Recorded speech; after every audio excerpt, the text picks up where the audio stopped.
Meeting is being Hola, buenos días a todos. Muchas gracias por participar en más de esta sesión de Threadband Thursday. Hoy tenemos a Manuela Costa de Cisco y a Oscar Garces de Hardware para esta plática sobre cómo crear un plan de respuestas contra ataques DDoS. Lo invitamos todos a, si tienen preguntas, que las hagan directo en la sesión de Q&A que está a la derecha, abajo. Y también pueden ver ahí que tenemos este slide de Bridge. Pueden escanear el código QR y tener acceso a nuestra revista Bridge. Entonces, les paso ahora la palabra a ti, Manuel, y a Oscar para si quieren presentarse y empezar. Que tengan una buena sesión. Déjame quito este anuncio. Y ya. Gracias, Camila. Pues bienvenidos a todos. Mi nombre es Manuel Acosta. Yo soy el responsable de la estrategia de ciberseguridad para Public Sector en México. Y también nos acompaña Oscar Sierra de Radware. Buenos días a todos. Bienvenidos.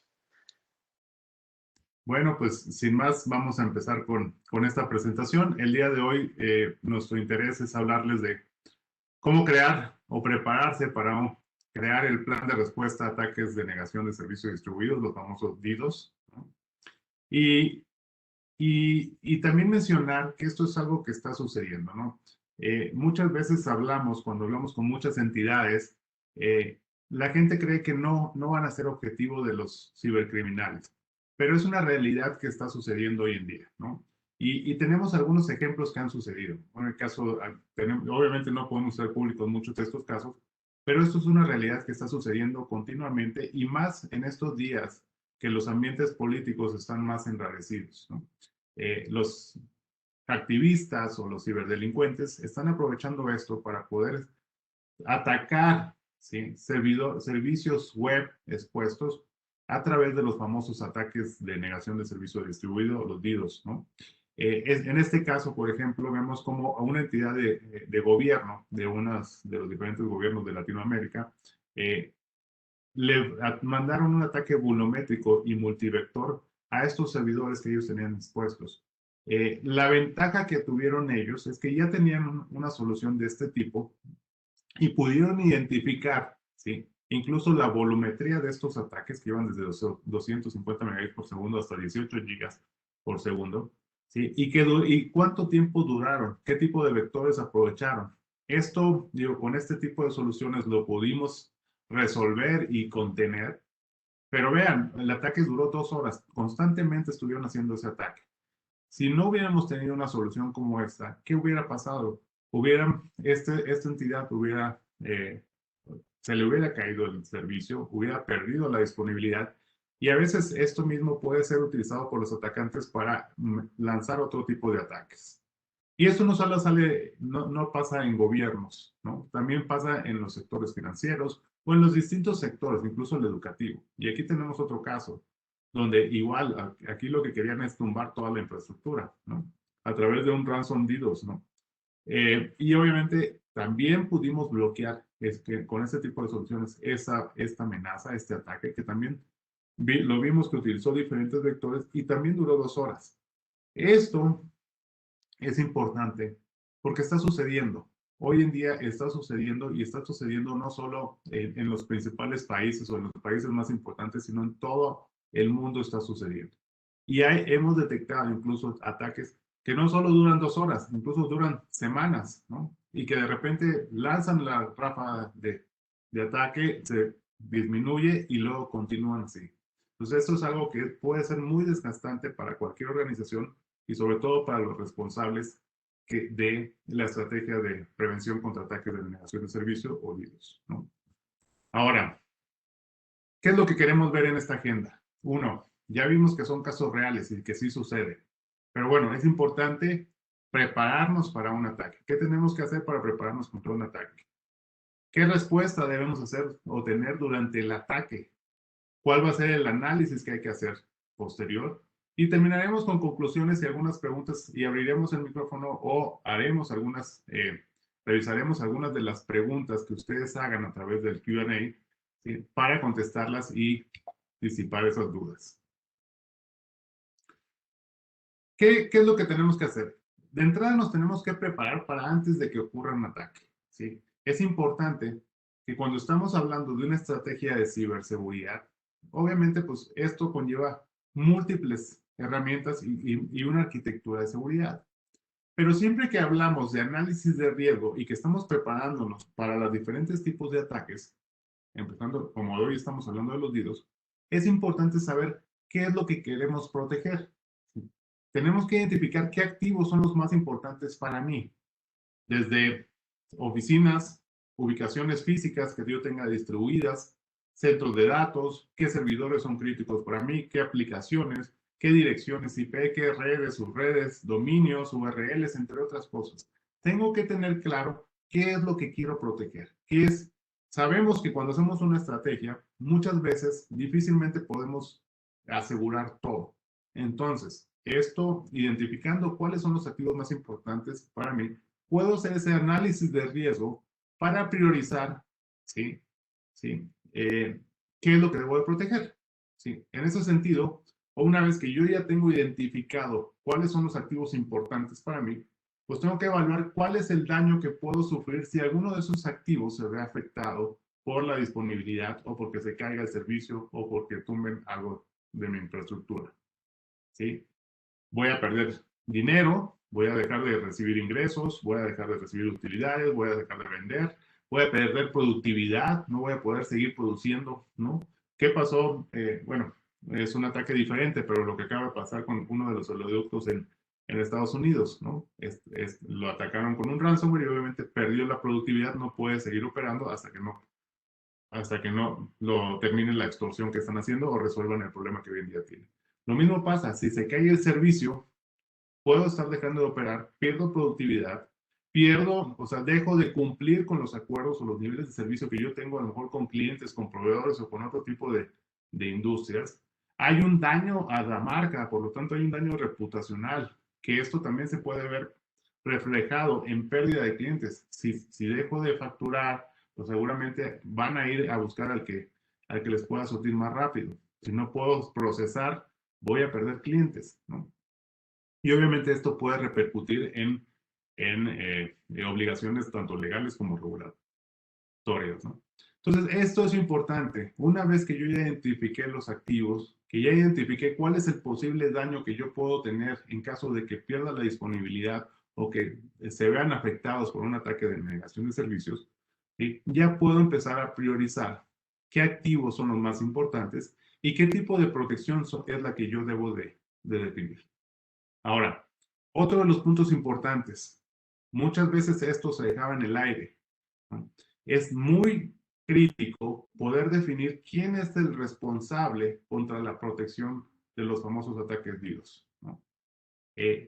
Muchas veces se ha dejado en el limbo, pero aquí hay que tenerlo claro. Cuando estamos creando estrategia hay que dejarlo claro. Va a ser el administrador de la red, va a ser los propietarios de la aplicación, los dueños de la aplicación, va a ser el director general, va a ser el CISO, si es que hay un CISO, o va a ser el gerente o el director de TI, etcétera, o de seguridad. Es bien importante dejar claro quién es el responsable, ¿sí? Porque podemos tener a los mejores en cada uno de los roles que tenemos asignados dentro de una organización, pero si no definimos quién es el responsable de esta estrategia, obviamente no va a pasar nada. Y una vez que ya está definido los activos, qué riesgos puedo tener, qué daños puedo tener y quién es el responsable, es bien importante definir mecanismos de detección. Cómo alertarme de que ya empieza a surtir efecto un ataque o que ya estoy recibiendo un ataque. Lo último que queremos es la llamada de nuestro jefe de que se cayó el servicio o de algún usuario de que ya tienen acceso, ya no tienen internet, ya no tienen salida o que no tienen acceso a las aplicaciones. Lo último que queremos es enterarnos de esa manera. Queremos ser lo más proactivos posibles. Y en ese sentido, es bien importante tener claro, ¿sí?, esos mecanismos que me pueden detectar o alertar, ¿sí?, que algo anómalo ya empieza a suceder. Que ya estoy empezando a recibir, ¿sí?, un ataque DDoS o que la volumetría empieza a crecer, ¿no? Y obviamente, ya teniendo definido esto, implementemos la protección. Es importante, siempre es importante tener una protección contra los famosos ataques DDoS. Y esta protección, obviamente no hay una protección que quepa para todos. Por eso es bien importante tener diferentes arquitecturas, ¿sí?, que me permitan poder hacer esa protección de una manera que sea accesible y fácil de implementar para cada organización. ¿Sí? Y obviamente que tenga el mejor ROI o el retorno de inversión más conveniente para cada organización. Y en ese sentido, puede ser un servicio en la nube bajo demanda. ¿Qué quiere decir esto? Que si yo no tengo nada en sitio, pero en caso de que un ataque empiece a efectuarse, puedo redireccionar hacia ese centro de limpieza de tráfico de manera bajo demanda. Puedo tener el servicio en la nube, en la cloud, todo de manera segura, para que todo lo que pase a través de eso me lo esté limpiando. O puedo tener dispositivos en sitio o appliances en sitio que me hagan ese servicio, que me puedan hacer ese servicio, el famoso on-premise. O puedo tener la solución híbrida. Puedo tener mi dispositivo en sitio y parte en la nube en caso de que mi dispositivo se vea saturado por el tráfico excesivo que está recibiendo, ¿no? Ahora, ¿qué hacer cuando ya estoy bajo ataque, ¿no? Estoy bajo ataque, ya detecté que está sucediendo, ya se prendieron las alarmas, las alertas de que empiezo a recibir un ataque DDoS o un ataque de negación de servicio distribuido. ¿Qué hago? Bueno, lo primero que hay que hacer es, de entrada, no entrar en pánico, ¿no? Hay que, a ver, tranquilo, vamos a ver qué está sucediendo, ¿sí? Y lo primero que hay que hacer en esta estrategia de control, pues es recopilar la información más importante y avisarle a las personas clave que estén relacionados o que sean responsables con este tipo de ataques. ¿Sí? Mientras más información tengamos, pues es más fácil que en equipo puedan tomar mejores decisiones y manejar esta crisis que empieza a suceder. ¿Qué está sucediendo? ¿Cuándo empezó el ataque? ¿Qué activos son los que estamos viendo que se están afectando? ¿O cuáles son los objetivos que está buscando este ataque? ¿Qué impacto pueden tener tanto mis usuarios internos como clientes, ¿sí?, que yo tenga? Y en base a eso también empezar a ver qué medidas de mitigación podemos empezar a tomar, ¿sí? Obviamente, mientras más informado y más información tengamos, va a ser más fácil que en equipo las decisiones se tomen correctamente. Otra de las opciones que tú puedes hacer es definitivamente notificar al proveedor de seguridad, ¿sí? O si yo ya tengo un service provider que me está dando el internet, pues a lo mejor le puedo avisar, ¿sabes qué? Me está sucediendo este tipo de ataque. Tengo un ataque de negación de servicio, va contra mi infraestructura o va contra una aplicación, contra un servidor. Para que vayas viendo que, o sea, tú también vayas haciendo tus análisis. Y obviamente, en caso de que tengas ese servicio, si no tuvieras ese servicio on-premise, que ellos te pudieran ayudar, ¿sí? O si, tu proveedor de hosting, o tu proveedor de nube pública, o tu proveedor de nube privada, lo que tú tengas, ¿no? El tema con esto es, sí es importante avisarles, porque ellos pueden empezar a también activar ciertos protocolos de seguridad. De hecho, muchos de estos servicios traen los servicios embebidos on demand o bajo demanda de la limpieza de tráfico de emergencia o el famoso scrubbing service, ¿no? Esto sí está interesante, pero digo, cuando lo utilizas así, generalmente son servicios muy costosos. Entonces, pero es una alternativa que pueden utilizar. Otra de las contramedidas que puedes utilizar, ¿no? De entrada, pues activar las listas de control de acceso de los roteadores, ¿sí? Limitar la cantidad de conexiones que pueden estar recibiendo los diferentes servicios o infraestructuras que están siendo atacadas. Y obviamente activar los servicios de limpieza de tráfico, ¿no? El famoso Scrubbing Center. Activarlos, ya sea que lo tengas bajo demanda, ya sea que lo tengas on-premise. Eso es muy importante, entre otras medidas que podrían ser importantes. Y importantísimo, muchas veces los atacantes utilizan diferentes vectores o tipos de ataques combinados para poder acceder a las organizaciones. Por eso es bien importante estar monitoreando el progreso del ataque. ¿Sí? Cómo se está comportando, tratar de identificar qué tipo de ataque es, qué tipo de procesos se están ejecutando, cuáles son los patrones del ataque, por ejemplo, no sé cuántos bytes por segundo se están llegando, conexiones por segundo, paquetes por segundo, ¿sí? Cuáles son los objetivos principales que está buscando este atacante, porque en base a eso tú vas a poder ir definiendo qué medidas tomar para ir mitigando ese ataque hasta que llegues a remediar. Y claro, es importante, es ir evaluando, en ese monitoreo es importante ir evaluando el rendimiento de estas defensas o esta protección que yo ya tengo hecha, ¿no? Que ir midiendo si estas contramedidas o estas medidas de defensa ¿sí? Están teniendo éxito. ¿Y cómo lo mido? Pues obviamente validando el atacante está teniendo éxito, o sea, el ataque está llegando a su objetivo, se están viendo afectados los clientes que yo hoy en día con los cuales trabajo o las operaciones de mi organización se están viendo afectadas, mis usuarios se están viendo afectados, tu proveedor de servicio está cumpliendo con él el acuerdo de servicio que tenían firmado. Todo esto lo tenemos que estar revisando para que evaluar realmente si estoy siendo efectivo o si mi proveedor está siendo efectivo contra estos tipos de ataques. Y hay que hacer después del ataque, ¿no? ¿Cómo nos preparamos? Y aquí es donde invito a Oscar a que continúe con esta parte de la presentación. Gracias, Manuel. Gracias. Yo pensé que ibas a seguir derecho, ¿eh? Gracias. Bueno, entonces esto es después del ataque, que como bien dice la lámina, prepárate para el próximo. Es decir, vamos a ver las lecciones aprendidas, hacer el forensic para ver qué qué información es útil y cómo podemos mejorar nuestras defensas con base en esta mejora continua de las mismas, ¿no? Entonces, primero, por supuesto, hacer un análisis posterior. Y este análisis, con estos bullets que está aquí en pantalla, su foco es un análisis técnico. ¿Cuáles activos fueron atacados? Y cuando hablo de los activos, estoy hablando de, bueno, me atacaron mi infraestructura completa, me atacaron mis servidores web expuestos, fue el DNS específicamente quien fue el objetivo del ataque. Ese es el foco acá.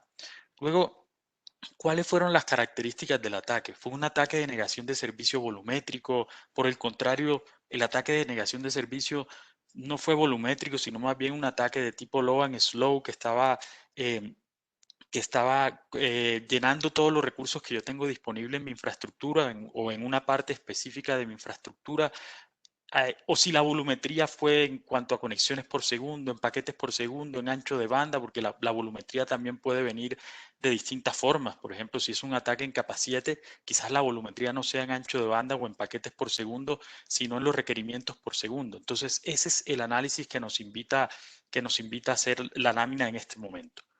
Luego los protocolos, DNS, NTP, no sé, HTTP, HTTPS, ¿cuáles fueron los protocolos atacados y cuál fue el patrón del ataque?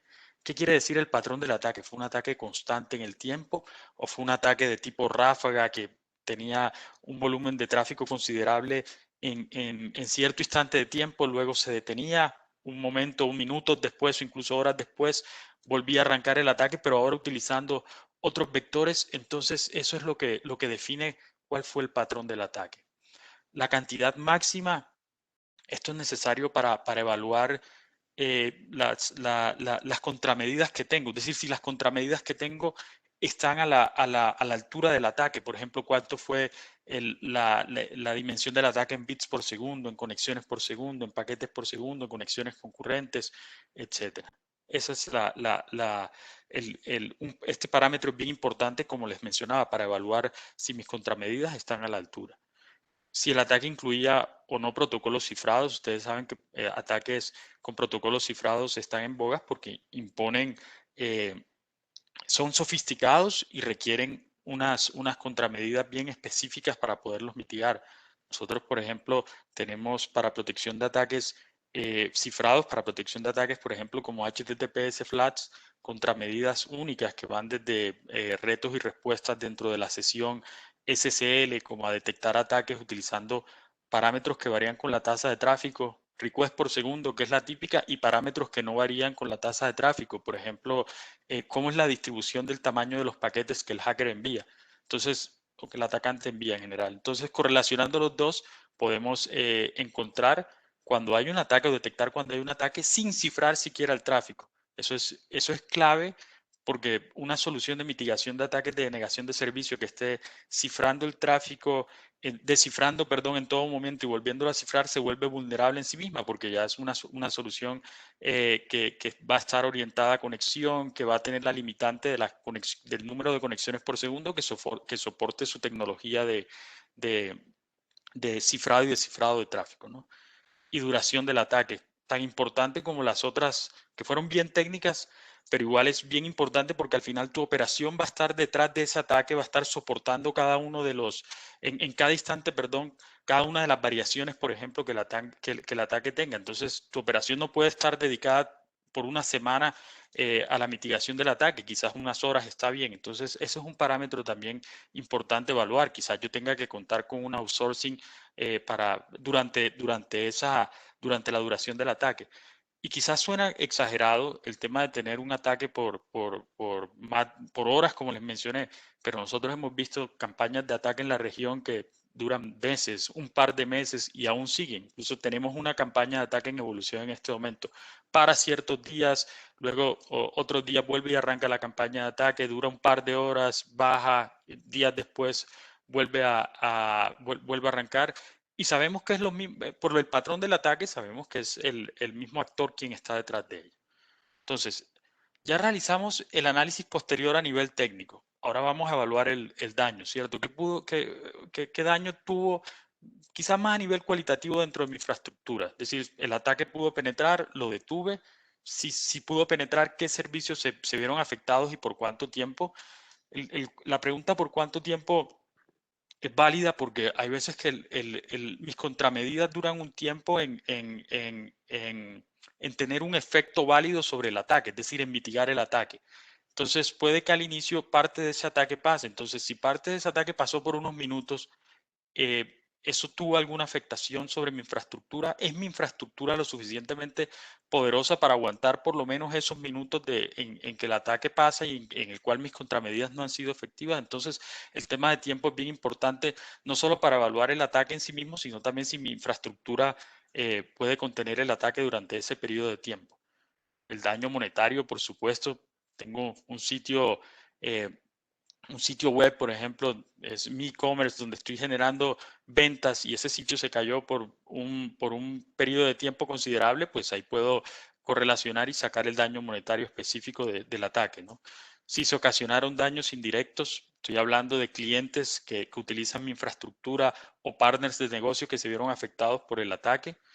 Y finalmente, si los usuarios se vieron afectados, es decir, si por ejemplo tengo ahorita que es muy común que todos estemos trabajando remotamente y me atacan a mi infraestructura de VPNs o en general a mi infraestructura de acceso remoto, sean VPNs clientes, sean VPNs site to site o cualquier otro tipo de infraestructura remota, si esa infraestructura remota me afectan y todos mis usuarios se quedaron por fuera, ¿cuánto cuesta eso para mi compañía? Es decir, que mi operación se detenga por un ataque de negación de servicio.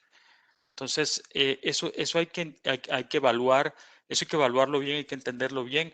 En la lámina anterior vimos que el análisis primero hay que hacerlo a nivel técnico, luego hacer el análisis del daño y ahora vamos a identificar las vulnerabilidades. Manuel, ayúdame con la siguiente lámina, por favor. Gracias. Y ahora es simplemente identificar las vulnerabilidades. Ya entendí qué pasó a nivel técnico, qué pasó a nivel cualitativo en mi infraestructura, entonces ahora es el por qué, es decir, por qué pasó el tráfico, cuáles fueron las medidas que no funcionaron, cuáles fueron aquellos vectores de ataque que tuvieron más éxito. Por ejemplo, en una campaña de ataque es bien común que se mezclen, por ejemplo, ataques de distintos tipos, ataques en capa de red, ataques en capa de aplicación. Los más comunes, lo que está más de moda, por decirlo de alguna manera, en este momento son ataques de tipo UDP, como UDP flat, o ataques de tipo reflexión combinados con ataques en capa 7 como HTTPS flat.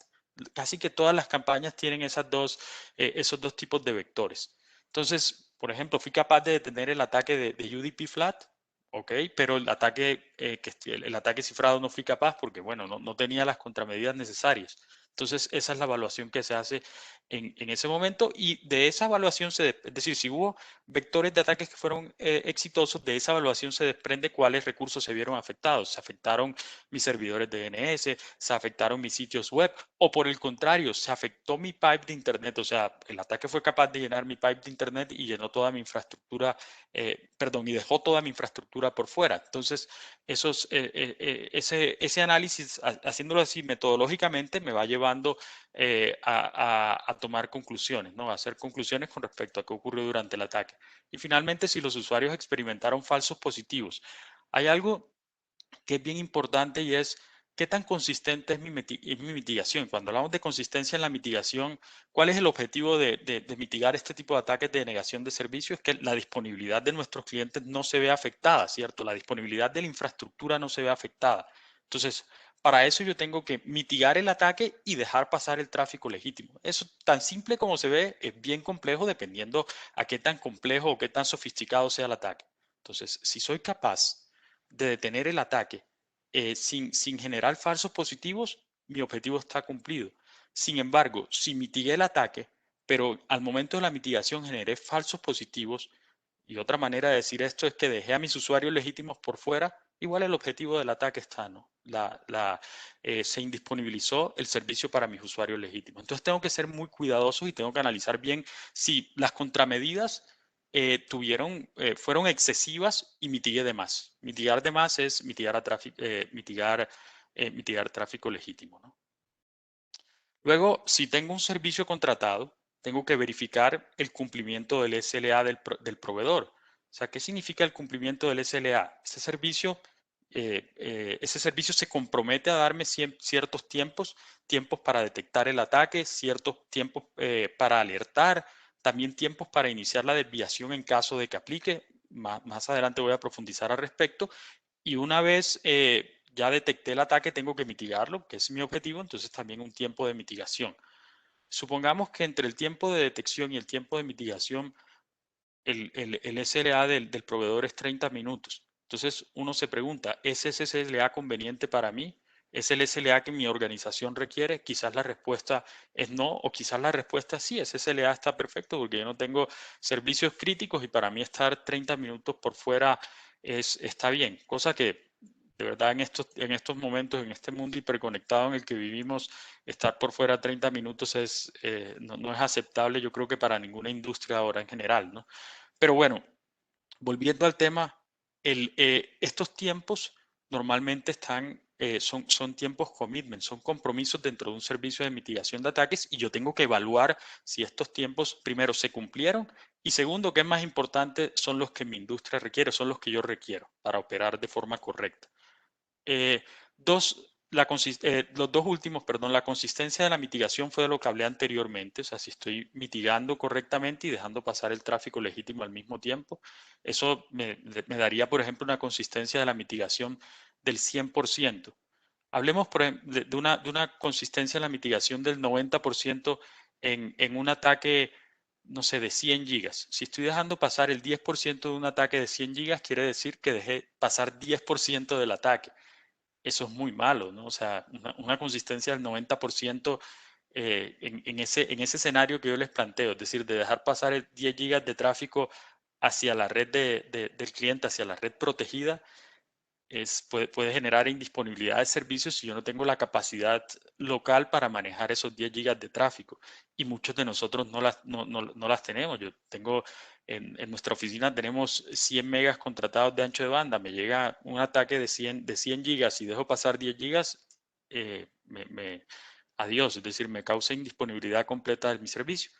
Y el último, disponibilidad del servicio, simplemente hace referencia a los 5 9, 4 9 que ofrece el servicio en sí mismo de mitigación de ataques. Recuerden, es en caso de que yo tenga contratado el servicio. Por ejemplo, si tengo una solución on-premise, eso anterior no aplica. Y finalmente, como yo les mencionaba, esto es un proceso de mejora continua, ¿cierto? Entonces, si yo respondo a alguna de estas preguntas con un no, es bueno, o tal vez sea tiempo, como dice la lámina, de actualizar mis defensas. Estoy hablando de si no detuve completamente el ataque. En general, si mi consistencia de mitigación o la consistencia de la mitigación no fue la indicada.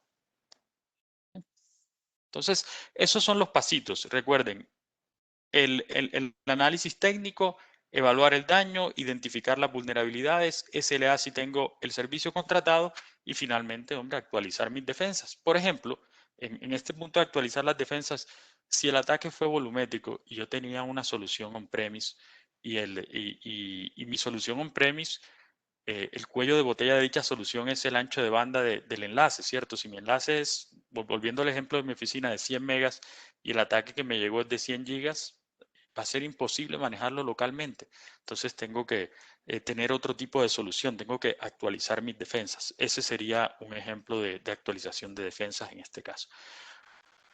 La mejor práctica, por supuesto, y esto es una recomendación que yo siempre doy, es hacer un análisis de escenarios. O sea, ¿qué pasaría si antes de que en realidad pase y los afecte? Siempre es más económico en todos sentidos, no solo en el aspecto comercial, sino, por ejemplo, en el aspecto técnico también, a nivel de planeación, a nivel operativo, estar preparados que ser reactivos ante este tipo de ataques. Pienso que ese es un mensaje esencial que se tienen que llevar. Listo, Manuel.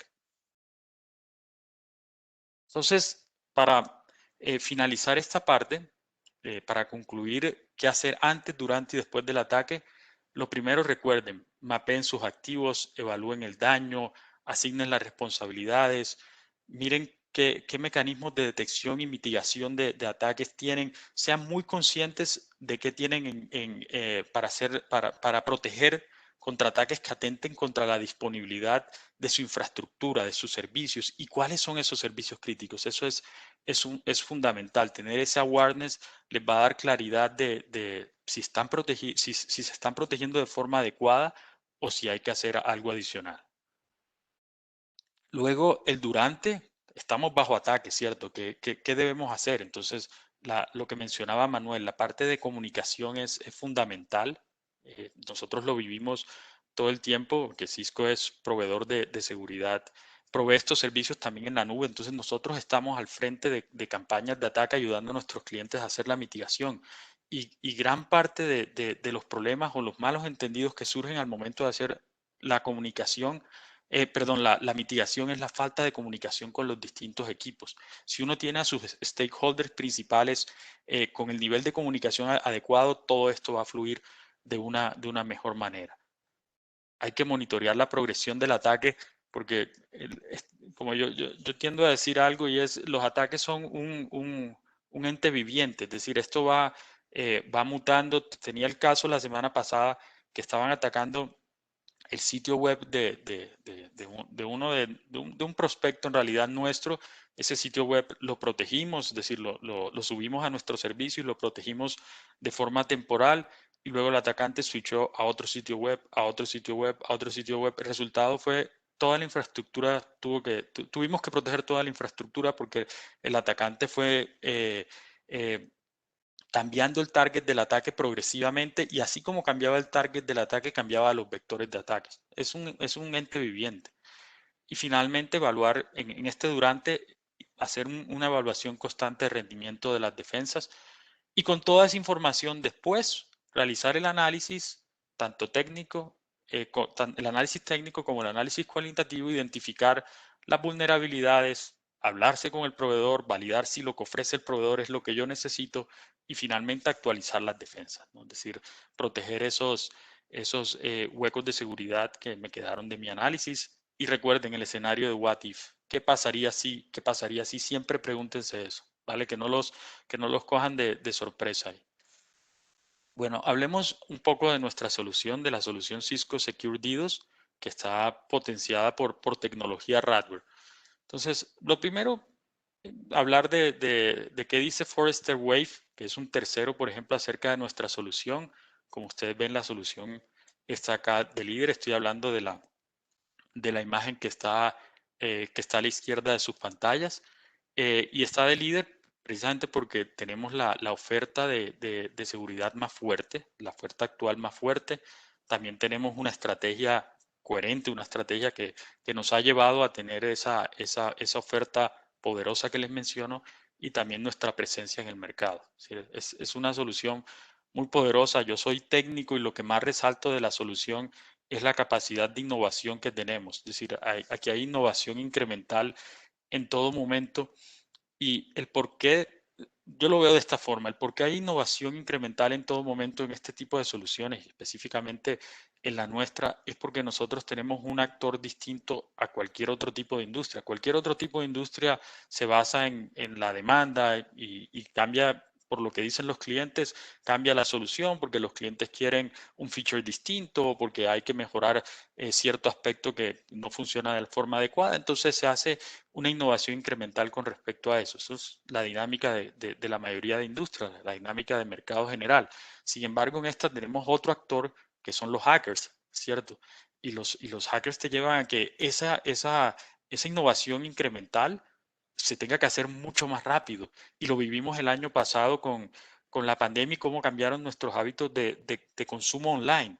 Y eso nos llevó a que también se incrementaran el número de ataques y la variedad de los mismos. Y como resultado de eso, el año pasado nuestra solución de Cisco Security 2 tuvo el, muchísimos cambios a nivel de mecanismos de detección y mitigación para poder estar al frente de todas las amenazas. Entonces, eso es algo a reconocer y es la flexibilidad, es decir, la capacidad de innovación que tenemos para no quedarnos atrás. Al final, piensen, una solución de mitigación de ataques de denegación de servicios que no puede mitigar ataques, los ataques más recientes, perdón, pues no tiene otro remedio que verse rezagada. Y lo segundo, además de todo el tema de innovación que les mencionaba, es el trabajo en equipo. Es decir, créanme que aquí estamos lidiando con ataques de alta sofisticación, lo que yo les mencionaba, que campañas de ataques de una duración considerable y que además van a cambiar, van a cambiar con el paso del tiempo, ¿cierto? Entonces es necesario, es fundamental tener un socio ahí, alguien que te esté ayudando todo el tiempo a hacer la campaña de mitigación, porque uno tiene que reconocer que quizás el expertise no esté dentro de la organización y tenga que buscar una ayuda externa. No es igual para todos, pero por supuesto Cisco es un experto en mitigación de ataques de denegación de servicio y crear este tipo de alianzas ayuda a fortalecer la disponibilidad de la infraestructura, que es el objetivo final.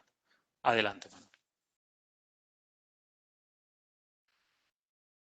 Algo que no puntualicé cuando empecé a hablar de las soluciones es que hay dos tipos de soluciones en general, ¿no? Es decir, las soluciones de mitigación de ataques on-premise y la solución de mitigación de ataque en nube. Esto en particular, lo que ustedes están viendo lo que brinda la asociación de Cisco con Radware en cuanto a seguridad en nube, en cuanto a la seguridad, perdón, en cuanto a la sólida red internacional, abarca la nube, ¿ok? Esto es el alcance acá es la nube y para hacer la protección en nuestros centros de limpieza, o tenemos 13 centros de limpieza que brindan esta protección contra ataques de denegación de servicios y tienen una capacidad de 8 terabits por segundo. Algo fundamental acá es que esa capacidad de 8 terabits por segundo en nuestra red, la red de Cisco, es una capacidad dedicada a mitigación de ataques de denegación de servicios. Es decir, ahí no estamos compartiendo con CDN, con Web Application Firewall, con API Gateway. No, esto es una capacidad dedicada para hacer la mitigación de ataques. Y el otro punto fundamental de nuestra red es la separación de los ambientes. Hay dos tipos de clientes. Unos clientes que se protegen de forma always on, y si tú estás always on, significa que el tráfico siempre está pasando por la nube, ¿cierto? Y si siempre está pasando por la nube, esa nube está manejando tráfico legítimo. Ahora imagínense que a otro cliente que estaba aprovisionado en la misma nube le llega un ataque de 100 gigas como el que hablé anteriormente. Si está aprovisionado sobre la misma nube, ese scrubbing center va a tener que manejar el tráfico legítimo del cliente A con los 100 gigas de ataques del cliente B. ¿Eso es algo deseable? Por supuesto que no. La idea es manejar independencia entre el scrubbing center que te está manejando el tráfico legítimo y el scrubbing center que maneja los ataques volumétricos, y de esa forma hemos diseñado nuestros centros de limpieza, nuestros scrubbing centers. ¿okay? La idea ahí es tener unos scrubbing centers que brinden, que sean capaces de mitigar los ataques, pero que garanticen el paso del tráfico legítimo. ¿Recuerdan lo que les mencionaba, la consistencia de los ataques? Hablemos un poco de la cobertura. Entonces, en cuanto a la cobertura, tenemos desde cuando uno habla de cobertura, perdón, para contextualizar mejor, en ataques de denegación de servicio, uno siempre dice cobertura de ataques desde la capa 3 hasta la capa 7 del modelo OSI, y luego habla de volumetría. Ataques volumétricos, ya sean conexiones por segundo, paquetes por segundo, en ancho de banda, en request por segundo, o sea, ataques volumétricos y ataques no volumétricos, ataques de tipo low and slow, por poner un ejemplo. Entonces, ahí es cuando uno habla de cobertura, se centra en esos aspectos, en esos parámetros, si se quiere ver de esa forma, que haya una cobertura de ataques desde capa 3 a capa 7, ataques volumétricos y no volumétricos. Pero que hay de la sofisticación del ataque, que también es otro nivel de cobertura que necesitamos tener en cuenta. Casi nadie habla de esto en la industria y es necesario. Es decir, no solo hablar ataques de día cero, sino ataques de un tipo específico. Por ejemplo, el año pasado empezamos a ver ataques de tipo bombardeo de saturación. Normalmente, un ataque de negación de servicio tiene como target un único servidor, sea el servidor web, sea el DNS, son los targets más comunes. En este tipo de ataques nosotros vimos que el target era la infraestructura. Entonces, los elementos de seguridad que se encargaban de hacer medición por, no sé, por ancho de banda, conexiones por segundo o paquetes por segundo a cada servidor protegido, fallaron, porque quizás el nivel de ataque, el nivel de tráfico, perdón, no llegaba a ser considerable para ellos, pero para la infraestructura como un todo sí era considerable. Y los elementos que son únicos en el manejo de la infraestructura, llámense firewalls, llámense balanceadores de carga, es decir, donde se centraliza el tráfico, sufrían y pues al sufrir el servicio o se degradaba o se caía. Eso es un bombardeo de saturación, y ahí la clave es no solo mirar como posibles targets del ataque o IPs específicas, sino la red como un todo. Esa es la innovación incremental que yo les mencionaba, que se hizo en ese caso para este tipo de ataques, por bombardeo de saturación. Ataques de SSL ya les mencioné, que son ataques que son muy comunes y que hay que tener mecanismos de seguridad específicos.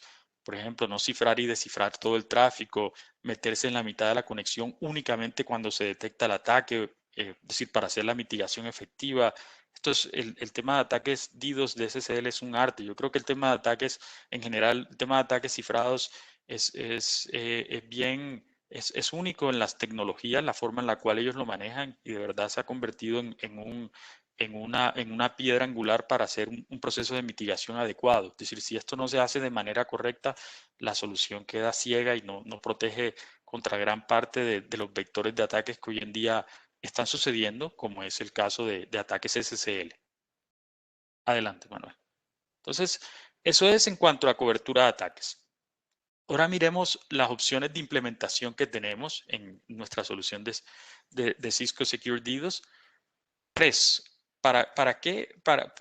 ¿En dónde qué estoy atacando acá? Perdón, estoy atacando las soluciones on-premise. Y las soluciones on-premise tienen 3 factores de forma. Una es integrado en el Firepower. Nosotros le llamamos Defense Pro BDP. Integrado dentro del Firepower los modelos 4100 y 9300. La segunda es un appliance virtual, Defense Pro VA. Y la tercera es Defense Pro Physical Appliance, un appliance físico. ¿De qué depende el posicionar una u otra? Es un análisis consultivo. Normalmente vamos donde el cliente, nos sentamos con él, analizamos su infraestructura, las necesidades, hacemos un dimensionamiento y le decimos, no, mira, definitivamente necesitas un appliance dedicado, o vamos, como lo vamos a ver en la lámina siguiente, con un servicio en nube, o quizás ya tienes tu Firepower, explotémoslo, coloquémosle ahí el módulo de mitigación de ataques de negación de servicio que lo hace único. Hablemos ahora de las opciones de implementación. Ya vimos los factores de forma on-premise únicamente, es decir, eso que vimos atacaba únicamente a la solución on-premise, que es la primera a la izquierda que ustedes ven. ¿Cuáles son las ventajas de una solución on-premise? Tener el dispositivo, el mitigador de ataques ahí en la premisa. Pues la detección y la mitigación es en tiempo real, el tráfico está constantemente pasando, entonces si detecto el ataque lo mitigo de inmediato, es decir, esto es cuestión de segundos para que la mitigación ocurra y con eso minimizo el impacto. La cobertura de ataques desde capa 3 a capa 7, volumétricos, no volumétricos y los ataques sofisticados. Recuerden ese tercer vector que les agregué acá. Los ataques sofisticados también están incluidos ahí en mi solución on-premise. Es decir, detecto y mitigo absolutamente todo. ¿Cuál sería la desventaja? ¿Qué problema le verían ustedes a una solución on-premise? Normalmente estas soluciones se despliegan en línea, no es el único modelo de despliegue, y el cuello de botella está dado por la misma capacidad de mitigación del dispositivo. Y más aún está dado por el ancho de banda, por la interconexión, por el ancho de banda al cual se encuentre el conectado. Ese es el cuello de botella. Si tengo un enlace de 100 gigas, pues de 100 megas o de 200 megas, lo máximo que voy a mitigar es eso, la capacidad de mi enlace. Entonces pasamos a otro tipo de soluciones que ya son las soluciones en nube. Always on demand e híbridas son soluciones que tienen un componente en nube. Always on es una solución pure cloud, pura nube, y el tráfico del cliente siempre se está derivando hacia la nube, desviando hacia la nube, constantemente. Entonces es como tener un mitigador, un Defense Pro, un BDP en la premisa, pero ahora en la nube. Eso hace que la mitigación también sea en tiempo real, sea inmediata. La detección y la mitigación tienen toda la cobertura que yo les mencioné, ataques volumétricos, no volumétricos, sofisticados, toda la cobertura está implícita. La problemática es que todo el tráfico te lo está llevando todo el tiempo hacia la nube, entonces ahí hay un trade-off con latencia, ¿cierto? Que hay que tener en cuenta. Y nosotros recomendamos el Always On para clientes que tengan infraestructura crítica que no puede que esté bajo constante ataque y que pues no pueda estar bajo ninguna circunstancia bajo, es decir, 100%, 100% de la consistencia en la mitigación en todo momento, independientemente del tipo de ataque. Ahí nos vamos con Always On. On demand. Entonces, la on demand es un poco más flexible. El tráfico va a la infraestructura de la premisa sin ser desviado. Se monitorea únicamente a nivel de red, es decir, a nivel de capa 3, capa 4, estadísticas de NetFlow es lo que normalmente recolectamos. Y cuando vemos que hay un ataque, nos llevamos el tráfico y lo mitigamos en la nube. Es una solución netamente reactiva, como ustedes pueden ver, y está asociada o enfocada a detección de ataques volumétricos. Ya una vez el tráfico se desvíe, ahí sí detectamos y mitigamos teniendo en cuenta toda la cobertura que yo les he mencionado, que he reiterado varias veces. Pero antes no, porque antes el único mecanismo que tengo para ver el tráfico es tráfico de red, es Netflix. Y no voy a ver un ataque de tipo SSL en Netflix. Entonces, esa es la solución on demand. Es ideal para clientes pues, que no han sufrido un ataque, que pueden tolerar interrupciones cortas. Ese es el foco de este tipo de soluciones. Y la híbrida, que es la solución que más recomendamos, también que personalmente es la que más me gusta y la que más tenemos desplegada, se compone de el appliance en la premisa o el appliance o cualquiera que sean los factores de forma que mencionamos en la premisa para hacer la mitigación inmediata, granular, es decir, y aquí hay un valor adicional y es que el cliente tiene visibilidad en su premisa y lo opera. Normalmente eso es lo que ocurre con la solución on-premise. Y luego si el ataque escala, es decir, si rompe esas dos condiciones que yo les mencionaba, por ejemplo, la capacidad de la solución en la premisa o el ancho de banda contratado, nos llevamos el tráfico hacia la nube, lo limpiamos en la nube y lo devolvemos limpio. Y entre estas dos soluciones, entre la solución de nube y el dispositivo en la premisa, hay una mensajería de defensa para ayudar a hacer la mitigación mucho más rápida, es decir, que no se pierda tiempo cuando yo envío el tráfico hacia la nube. Entonces, esta solución tiene sinergia entre premisa y nube y eso lo hace, le da un extra poder, si se quiere ver de alguna manera. Estas son las opciones de implementación. Entonces tenemos opciones flexibles al momento de implementarlo en premise y también opciones flexibles al momento de hacer la implementación en la nube. Y eso es una gran ventaja que tenemos. De nuevo, nos sentamos con ustedes, validamos cuál es la mejor alternativa y vamos adelante con dicha alternativa. Adelante, Manuel, gracias.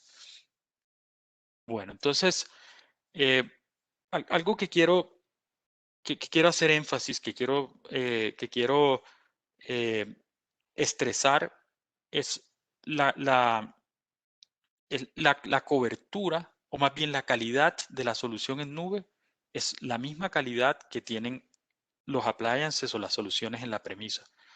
¿Por qué? Básicamente porque lo único que cambia es el tamaño y la configuración, pero la tecnología detrás es exactamente la misma. Es decir, nosotros nacimos como una solución on-premise y luego lo portamos a un servicio en nube, pero la solución o el core de la solución, que es los mitigadores de ataque, son exactamente lo mismo. Por tanto, la cobertura y sofisticación que he mencionado anteriormente aplica también para nuestro servicio en nube, con un adicional que es los SLAs líderes en la industria, que es el último elemento que ustedes ven en esta lámina. Adelante, Manuel. Y cuando hablamos de SLAs, ya lo mencionamos, así que no me voy a detener mucho tiempo, mucho tiempo acá, son el tiempo de detección, ¿cierto? Es decir, cuánto pasa para que yo detecte el ataque, el tiempo para mitigar, una vez lo detecté, cuánto tiempo pasó para empezar a mitigar el ataque, también el tiempo para alertar. Recuerden el elemento de comunicación que era tan importante, es decir, comunicar a todos mis stakeholders que estoy bajo ataque.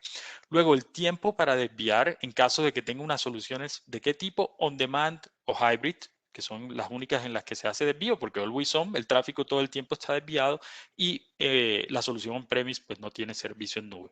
Consistencia en la mitigación, que ya he hablado varias veces de eso, y finalmente la disponibilidad de servicio. Estos son los SLAs que Cisco considera son los más importantes a tener en cuenta cuando se brinda este tipo de servicios en nube. Por supuesto, el foco de estos SLAs, o más bien el alcance de estos SLAs, es para el servicio en nube. Este alcance, aunque dice nube, yo lo voy a extender más y va a estar para la nube y para las soluciones en la premisa, y es la visibilidad.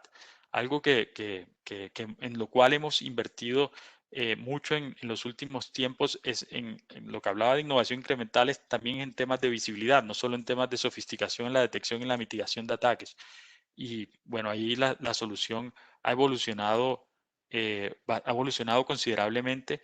Incluso ahorita también estamos full integrados, o hay una integración completa entre esta solución de Cisco Secure DDoS con el SecureX para todo el tema de investigación de ataques. Entonces eso es vital, ¿no? Aquí estamos en un proceso constante de mejora. Adelante. Para finalizar, ¿cuáles son las ventajas de la solución? La detección basada en análisis de comportamiento, creación de firmas en tiempo real, bloqueo más allá de la IP de origen, todas son obviamente unas ventajas técnicas, o esto nos hace a la solución nos hace una solución única desde el punto de vista técnico, pero más allá del tecnicismo, o sea, de qué estamos haciendo ahí, en realidad el principal valor que ofrecemos a nuestros clientes acá es la precisión al momento de hacer la mitigación, es decir, de ser muy precisos, y también la automatización, es decir, que ya sea con el servicio en nube o con la solución en la premisa, la operación sea mínima. La operación sea mínima, eso es fundamental. Una mitigación de ataques de denegación de servicio puede ser un ataque, perdón, de denegación de servicio puede ser un evento bastante estresante a nivel operativo, y muchos de los errores que se cometen a ese nivel, a nivel operativo durante un ataque, pueden desencadenar incluso ataques aún peores, más allá de la disponibilidad, que pueden ir a la confidencialidad o a la integridad de mi información. Entonces, es importante que la solución sea lo más automática posible para que la operación se concentre en la visibilidad que hablaba en la lámina anterior, es decir, en ver qué ocurre y no en la operación.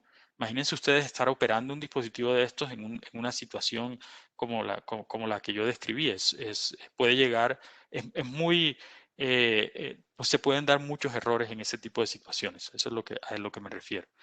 Y otro elemento, hablé de la precisión, de la automatización, y el tercer elemento ahí quizás es el elemento del análisis de comportamiento, pero en el sentido de poder adaptarme a nuevos vectores de ataques. Eso es fundamental. Es decir, si hay un ataque de día cero, yo tengo que tener un motor de análisis de comportamiento lo suficientemente sofisticado que me permita detectar y mitigar esa amenaza, para lo cual no fue diseñado o entrenado ese motor de detección. Y eso también hace parte de nuestra solución. Es decir, que constantemente estamos adaptando ese motor para poder mitigar ese tipo de ataques de día cero. La última, abajo a la derecha, opciones de implementación flexibles, lo vimos, hicimos hincapié sobre ellas y ahí el mensaje que quiero que se lleven, como lo mencioné varias veces, es nos sentamos, es decir, nuestro equipo técnico en la región con ustedes, analizamos cuál es la situación y adaptamos la solución a sus necesidades. ¿Por qué? Porque tenemos esas opciones de implementación flexible. Oscar, a Listo, mí me Manuel. gustaría hablar un poco más de SecureX, ¿no? Como Adelante, por saben, muchas favor. gracias, Oscar, por el avance. Como saben, Cisco trae una estrategia de tener un portafolio amplio que nos permita dar esa seguridad end-to-end. Y algo en lo que hemos apostado mucho también es en el tema de visibilidad, ¿no? Cuando hablamos de visibilidad o cuando hablamos de la estrategia de ciberseguridad, pues sí es crear esa arquitectura donde Cisco Security 2 es una parte de ella, pero también es importante el tema de integración, interoperabilidad y visibilidad, ¿no? Y en ese sentido, Cisco SecureX es esa plataforma que nos permite visualizar en un solo dashboard, ¿sí? ¿Cuál es el estado de salud de nuestra organización? ¿Qué tipo de amenazas estoy recibiendo a nivel DDoS, a nivel WAF, a nivel seguridad de endpoint, seguridad de correo, seguridad perimetral, entre otras cosas? Con el objetivo de que ustedes puedan tener esa visibilidad en tiempo real en un solo dashboard, pero que adicional a eso les permita crear controles automatizados de respuesta, los famosos playbooks o procesos automatizados de respuesta a incidentes, entre otras cosas. Y este dashboard es totalmente personalizable. Bien, esta plataforma viene incluida con las diferentes soluciones de seguridad de Cisco Secure, sin costo adicional. Y lo único que hace es leer las telemetrías de todas estas soluciones que se integran, ¿sí? Y puede ser personalizable dependiendo de los roles que tenga cada uno dentro de la organización de seguridad, ¿no? Esta plataforma, adicional a esto, te permite hacer el famoso threat hunting, o sea, la detección de amenazas de manera proactiva. Se integra con Mitre Attack, por lo tanto, basado en indicadores de compromiso, podemos identificar si dentro de nuestra organización se está gestando algún posible tipo de ataque, incluso antes de que este explote. ¿Sí? Y en base a eso ir tomando las acciones desde esta plataforma o en comunicación con las consolas de las diferentes soluciones para poder hacer ese proceso de detección y remediación extendida más rápida. Entonces, al final del día, esa estrategia de ciberseguridad pues se ve complementada con este tema de visibilidad, ¿no? Entonces, con esto terminamos esta presentación de cómo crear un plan de respuesta a ataques de DDoS. Y con gusto, digo, vamos a leer algunas preguntas o Camila, si tú quieres que abramos el micrófono, también si tenemos tiempo, con gusto podemos atender algunas preguntas. Tenemos varias preguntas aquí. No sé cuántas nos van a alcanzar. Eh, Creo que es más fácil leerlas. No sé cómo. A ver, déjame meterme. Yo las tengo acá, si quiere voy por algunas de ellas. Ok. Una es, ¿cuál es la máxima capacidad de tráfico que pueden mitigar? En este momento, imagino que esto va relacionado con la solución en nube, 8 terabits por segundo. Esa es la capacidad máxima. Luego otra pregunta es, ¿ataques aplicativos de bots se pueden mitigar con esa solución? Bueno, hay dos tipos de bots en general. Las bots que son, bueno, hay varios tipos de bots, incluso nosotros los catalogamos en 4 generaciones. Normalmente un ataque de negación de servicio está dado por bots de generación 1 y 2, que lo que buscan es generar mucho tráfico para indisponibilizar la plataforma. Habiendo dicho eso, las bots más sofisticadas son hoy en día bots de generación 3 y bots de generación 4 que emulan el comportamiento humano. Esas bots normalmente envían tráfico legítimo, pero su intención es maliciosa. Entonces, cuando tenemos ese tipo esa correlación entre tráfico legítimo e intención maliciosa, tenemos que buscar otro tipo de soluciones que no son soluciones contra ataques de negación de servicios, porque el ataque que estamos recibiendo ahí no es un ataque de negación de servicio. Puede ser un ataque que busque robar la información, que busca hacer un account takeover. Un ataque completamente distinto. Sigo leyendo en orden, Manuel, ¿te parece? Sí, seguro. A ver hasta dónde llegamos y, bueno, me cortan en caso de que ya nos pasemos del tiempo, ¿vale? Ok. Gracias. ¿Qué experiencia tienen con la integración de un módulo de Radware a un firewall Cisco de última generación? Ya ni siquiera lo veo así, yo lo veo como el Cisco BDP. Y experiencia, tenemos bastantes despliegues en la región de forma exitosa, estables, haciendo su trabajo. Es un tema de hacer el dimensionamiento correcto y quizás complementarlo con la solución en nube en caso de que se tengan ataques volumétricos.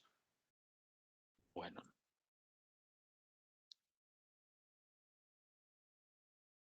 Bueno, aquí viene una pregunta bien interesante. ¿Podemos considerar crear puntos vulnerables intencionalmente como anzuelos para los atacantes? Wow, pregunta difícil porque un punto vulnerable en este caso sería un punto al que puedan atacar y al mismo tiempo tumbar o degradar el servicio. Y muchas veces en nuestra infraestructura no podemos darnos ese lujo. Es decir, nuestra infraestructura es nuestro nosotros utilizamos nuestra infraestructura para generar revenue. Normalmente tenemos los costos lo más acotados posibles para que nuestro negocio sea rentable, ¿cierto? Esa es la forma como operan. Entonces, hacer un sobredimensionamiento para darle cabida a este tipo de ataques podría llegar a funcionar, pero va a estar dependiendo a eso que menciono, ¿no? Al juego entre el costo y la rentabilidad.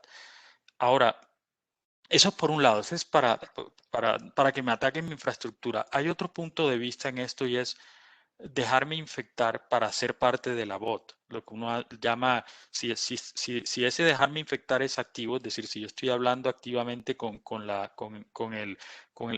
quien está controlando esa bot, entonces lo que creé ahí fue una red de decepción para analizar la bot. Y eso sí es una práctica bien común. O sea, es una práctica bien común analizar las bots que están detrás del ataque o los robots que están detrás del ataque. No es tan común que me deje atacar mi infraestructura.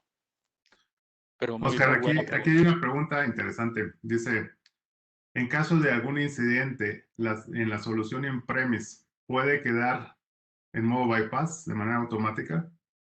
Sí, sí, señor. La respuesta es sí. Hay dos tipos de bypass, un bypass en hardware y un bypass en software. Y sí, es una excelente pregunta porque lo que normalmente me replican luego es cuántos dispositivos tengo yo que tener en cuenta en la solución on-premise. Son dos dispositivos. Si tengo, por ejemplo, dos data centers principal y secundario, serían cuatro. Entonces, al ser una solución que normalmente se despliega en modo bridge, en modo transparente, y tiene bypass, y si el bypass, es decir, normalmente no afecta el tráfico legítimo de los clientes en caso de que haya una afectación. Entonces, yo recomiendo un solo appliance por sitio, un solo appliance en el sitio principal y un appliance en el sitio secundario. Esos los niveles de disponibilidad son los adecuados.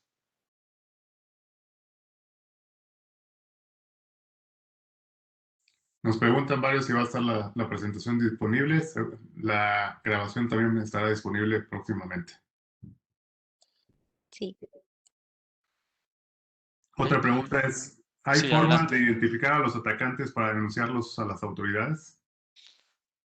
O sea, esa es otra pregunta compleja, porque normalmente estas bots, mejor dicho, es muy difícil llegar a quién está detrás de la bot. La bot, hasta, no sé, si me infectan la máquina, hasta yo mismo podría estar detrás del ataque. ¿Sí me explico? Y ahorita cuando hablamos de bots, de botnets, de IoT, en una de las láminas lo hablé brevemente de eso.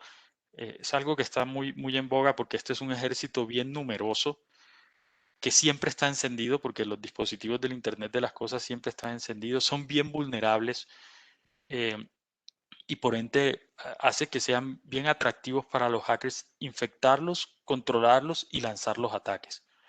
Pero encontrar quién está detrás de una campaña es algo que se torna bien complejo. Por supuesto, dentro de la investigación tratamos de hacerlo y tenemos en nuestro threat intelligence y también en toda la inteligencia nuestra formas de hacerlo, pero yo no voy a mentir acá, es decir, es bien complicado identificar a los atacantes. Otra pregunta, Oscar, es que si los motores que utiliza Cisco Security 2 cuentan con Machine Learning e inteligencia artificial. Machine Learning. Hacemos análisis de comportamiento una vez que tenemos un aprendizaje completo, no solo a nivel de red, sino también en capa de aplicación y detectamos un desvío. Entonces ahí la solución actúa automáticamente a través de una creación de una contramedida específica para el tipo de ataque.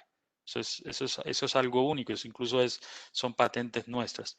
Ahora bien, ¿por qué mencioné y hice hincapié en Machine Learning? Machine Learning, porque al final el hacer el mapeo o tener ese análisis de comportamiento de los parámetros de red o de los parámetros de aplicación en este contexto, en el contexto de DDoS, no nos lleva aún a hacer un análisis de comportamiento profundo, es decir, no nos lleva aún al ámbito de la inteligencia artificial. Sin embargo, ¿recuerdan el caso, el ejemplo que les comenté de las bots y de los ataques de generación 3 y 4 que emulan el comportamiento humano? Y ahí hay que analizar cuál es la intención detrás. Ahí sí estamos hablando de inteligencia artificial y de análisis de comportamiento profundo. Pero eso está fuera del alcance de las soluciones de mitigación de ataques de denegación de servicio. Entonces, porque es un alcance tan acotado, es decir, la infraestructura, las aplicaciones, si puedo aprender y los parámetros están dados, no necesito la cantidad de información ni tampoco tener la inteligencia para irme hacia ese otro nivel. Es decir, con Machine Learning lo puedo controlar. Creo que andamos sobre tiempo, pero voy a leer la última pregunta. Es si esta herramienta se puede integrar con algún SOAR de Cisco, que ya comentábamos que Cisco SecureX puede ser una de las soluciones que pueda ayudar en ese sentido, como XDR, y porque tiene algunas herramientas de automatización o de orquestación, aunque también Cisco SecureX se puede integrar con diferentes SOARs, puede alimentar SOARs de terceros que puedan ayudar. E incluso te preguntaría también si Radware se puede integrar directamente con un software de terceros, ¿no? Sí, también es viable integrarlo, correcto. Sin embargo, aquí nos apalancamos en Cisco, ¿no? Buscamos la sinergia con Cisco directamente.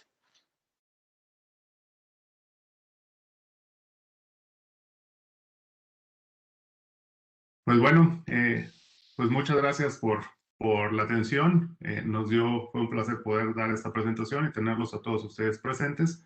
Con gusto, esta grabación será pública y digo, cualquier interesado, con gusto se las podremos hacer posteriormente. Y también las preguntas que nos hicieron falta responder, vamos a tener la oportunidad de hacerlo, ¿oyeron? Así sea vía correo electrónico. Perfecto. Muchísimas gracias. Gracias a todos. Voy a cerrar la sesión. Buen día a todos. Hasta luego.